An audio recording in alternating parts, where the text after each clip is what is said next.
Class 11th English has a chapter based on a true story written by Khushwant Singh.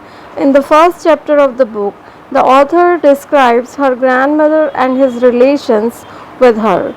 He has beautifully penned down what she did all day when she was old.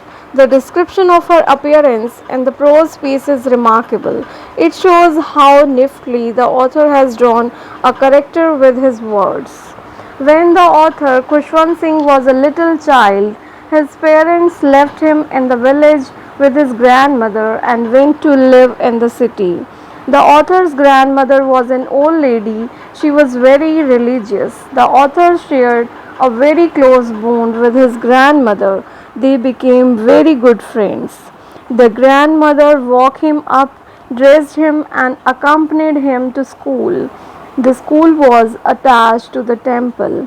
While the author was at school, the grandmother used to read the scriptures in the temple.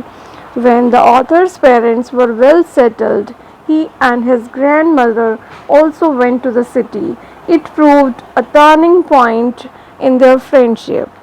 In the city, Khushwant Singh attended an English school and travelled in a motor bus. He learned English words and topic of Western science.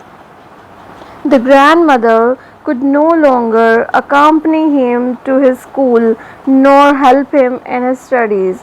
However, they shared the same room.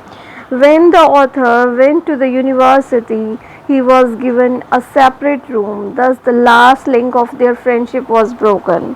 The grandmother kept herself busy in her prayers and spinning the wheel. Her favorite part of the day was feeding the sparrows.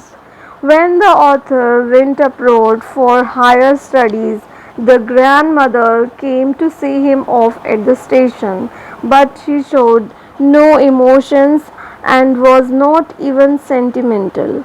The author came back after 5 years and was received by his grandmother at the station.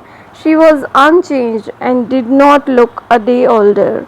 In the evening, the grandmother did not pay and instead collected the women of the neighborhood and celebrated her grandson's homecoming.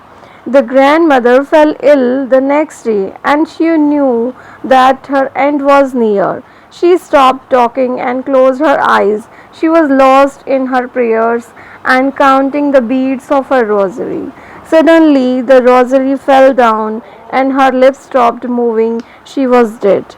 Thousands of sparrows assembled in the room and sat quietly to mourn her death.